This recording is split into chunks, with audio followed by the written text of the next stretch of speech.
Blessings to you all. Welcome back to Imagination Station.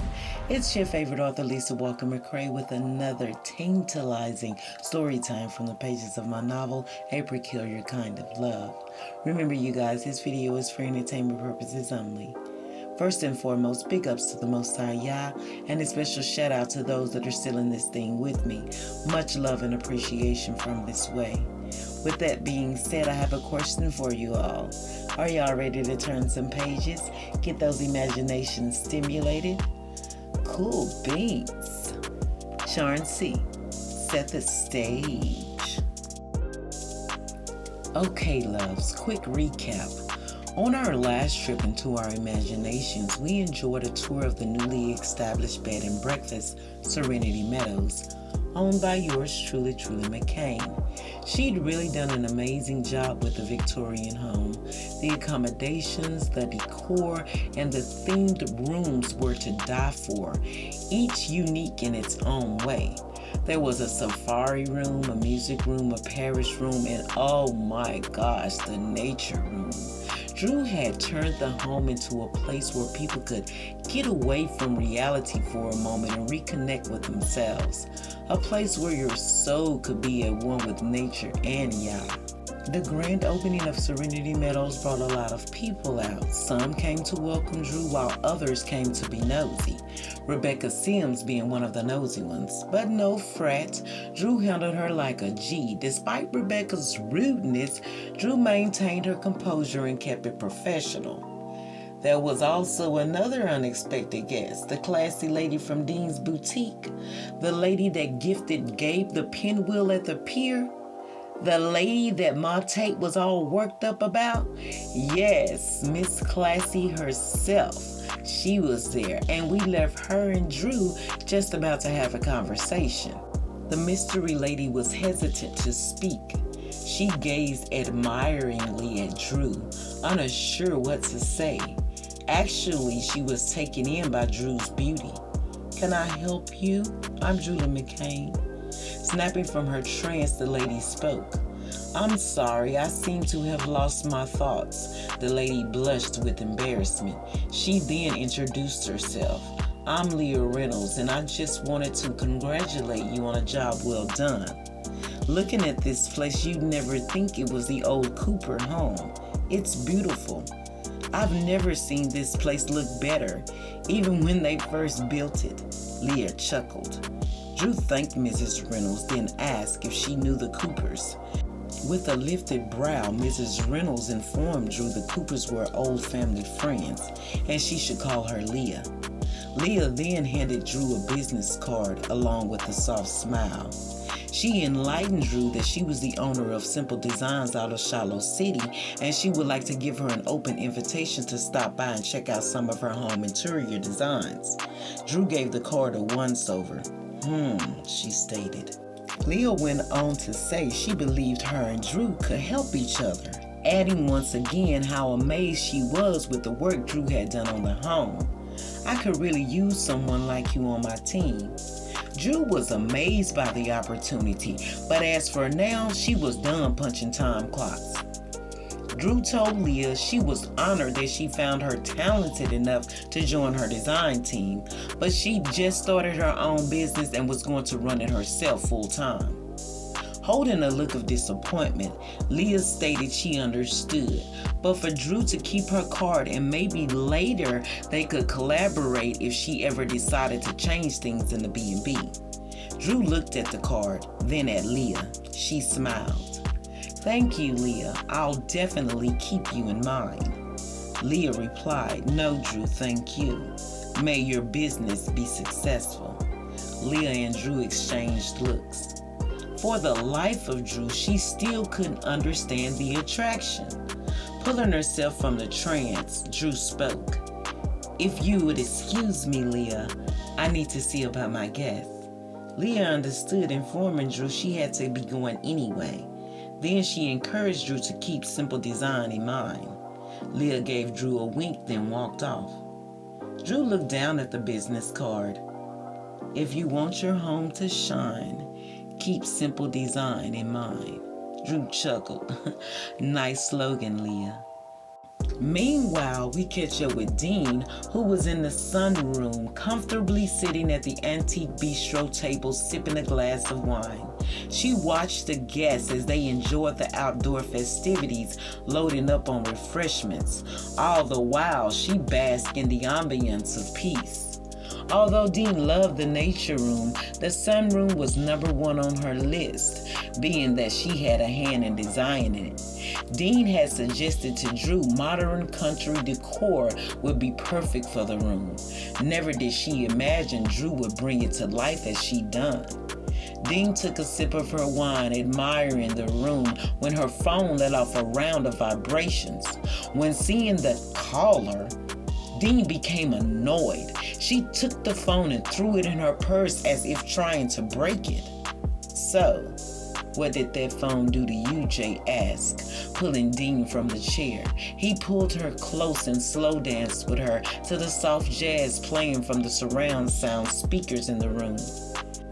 "Drew has this place looking nice, huh?" Jay stated, looking around the room.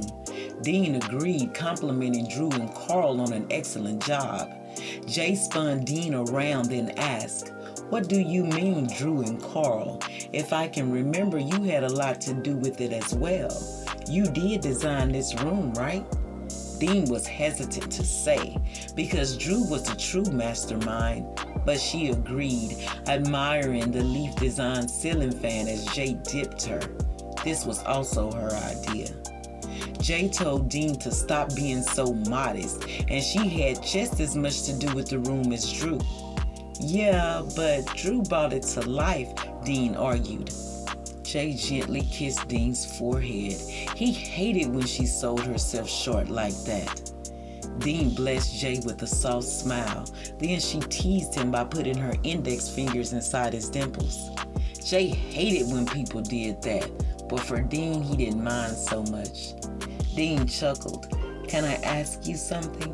Jay assured she could ask or tell him anything. Letting out a sigh, Dean asked Jay how he thought Drew viewed her. Jay paused their dance. He asked Dean what the matter was and why she was asking him about how Drew felt about her. Dean shrugged her shoulders. Jay lifted her chin. "You've been Drew's friend for almost 4 years, and you don't know your place in her life?" he asked. Dean shrugged her shoulders again. Jay was confused. He walked over to the Chase lounger and sat down, asking Dean to join him. Dean took her place next to Jay.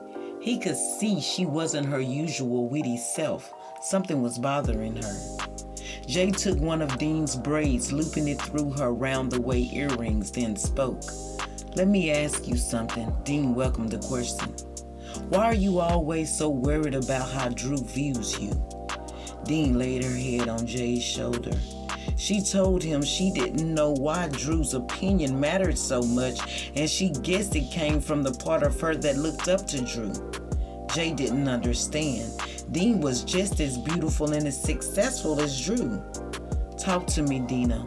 What's really going on?" Jay asked, noticing Dean circling her thumb knuckle with her index finger. She often did that when she was nervous or confused about something.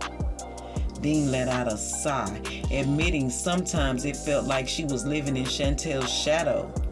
Jay's expression asked her to explain. Dean was hesitant, but explained how Drew always spoke so highly of Chantel, making it hard to fill her shoes. Jay gently covered Dean's hand, stopping her self-soothing gesture. He spoke, telling Dean if she was trying to fill Chantel's shoes to please stop. He went on to tell Dean she couldn't walk her path in Chantel's shoes when she had her own. Then Jay encouraged Dean to be herself, not who Chantel was. Dean lowered her head in shame. Jay continued, "Hey, beautiful, I chose you because you were nothing like Chantel. Drew speaks highly of her because of Gabe. She promised Chantel she would keep her memory alive so that Gabe would know who and what kind of person his mother was." Jay lifted Dean's chin. She handed him a shameful smile. He kissed her forehead, then spoke. "I know Drew. She loves you for who you are. To be honest, I think you're the one she looks up to. Jay then took Dean into his arms. You're perfect, he stated. Dean's face held a pained look. She exhaled, informing Jay she needed to tell him something and to please have understanding. At that moment, Gabe ran in and jumped in Jay's lap. Daddy, Auntie Drew said I can stay the night. Can I please, he pleaded. Wait a minute, Gabe. Dean is about to tell your daddy something.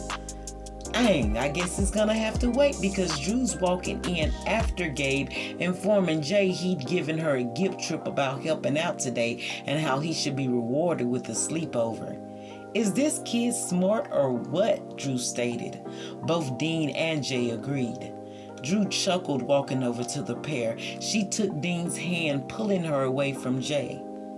Dean, will you look at this room? This is your idea brought to life. Drew then gave Dean a twirl. I love you so much. I couldn't have done this without you. Dean looked over at Jay with a blushing smile. Goodness, Dean is a mystery within herself. I mean, how much do we really know about Miss Dean? There has been questions since she stepped on the scene. The guy in her office, the infatuation with Drew, and let's not forget the phone call she just received. And what does she need to tell Jay that needs his understanding? Yes, there are questions, but you'll have to wait until the next story time to get your answers because this is the end of this one. Until then, store this in your mental. Leveling up. That was a mistake, y'all. Leveling up comes with new challenges, new trust, new prayers, and new sacrifices. Y'all bless this reading and yourselves.